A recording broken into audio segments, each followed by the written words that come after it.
Diana with an X Factor, the finals recap. Tonight we're recapping the performances. Tomorrow we recap the results. So the performers sang a first song, and each one of them sang with another star, an actual recording star. Josh Krajcik was up first, and he sang with Alanis Morissette, Uninvited. I don't think the song was really good for him. Alanis comes out and just outshines him, as with the other performances and the recording star that came with them. Josh sounded scared and like just a lot of nerves. The first three songs were all a lot of nerves. His second song was At Last. And for me personally, I thought it was a song you would sing in week 4 or 5 of the X Factor, but not in the finals. I didn't get the song choice. Now, I'm not saying he didn't sing it well. He sang it great.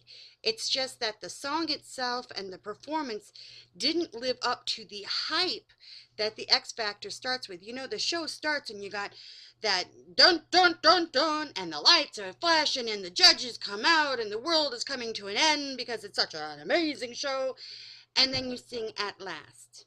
It doesn't work that way, not for the finals, at least for me. So Josh's two performances were good but not great, and I don't think that he made it. His last song just didn't make the impact that I think the other two performers did. Chris Renee comes out. His first song is singing with Avril Lavigne, Complicated. Oh boy, was it pitchy. It was the same thing. You could tell he had a lot of nerves, a lot of, oh my gosh, I'm singing with Avril Lavigne for the X Factor for $5 million, and his voice was wavering. It just wasn't very good. But then on his second song, he comes out and he sings his bread and butter song, Young Homies, which you just know is going to be a hit single next week. And he does an amazing job because it's his song and he's comfortable and it's written where his little range is and everything. And he gave a stellar performance for Chris Renee. Melanie Amaro comes out and she sings her first song with R. Kelly, and she's singing I Believe I Can Fly, which R. Kelly says he has never done as a duet before, and today was the first time. Her voice was lower. She was singing in his key, so the beginning when she's singing, it's good, but it's not Melanie because she's not singing in her key. She's singing in R. Kelly's key because he can't get up to where she can get up to, but she can go down to where he is. And then L.A.Reid has the freaking nerve to go, I didn't think you were singing in your key. Well, no, duh, you idiot. You're a music guy. You know what has to be done here. So of the three first performances singing with a recording star, Melanie did the better job of all three of them, but they all were outdone by their counterpart on their songs. You know, R. Kelly does this, on the fly, he does this riff and he goes all high and he outshines Melanie, who's singing lower to make him better, and then he goes and outshines her. I didn't think that was very cool.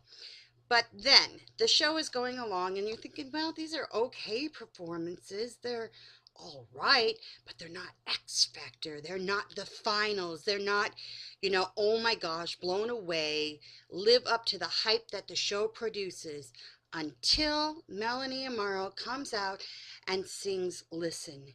And it was an unbelievable superstar showstopper performance. She was amazing. Simon says, I believe you should win this because you're going to be the name of X Factor and represent the U.S. in this country or around the world as the X Factor finalist. And that's the point.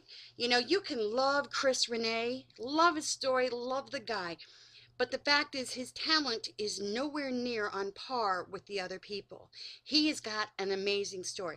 They're not two exclusive things. You can really like him and still think he's not the most talented guy on earth.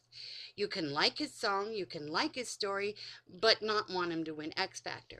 Melanie Amaro is by far the superior performer, and she can perform with the greats or as good as any of the greats can right now at this stage in her career.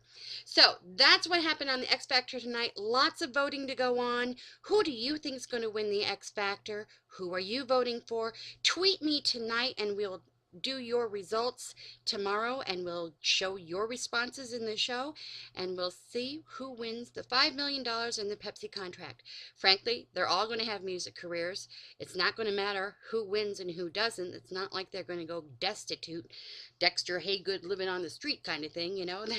They're all going to have careers. It's just who's going to have that title, the X Factor. And I think it should be Melanie Amaro.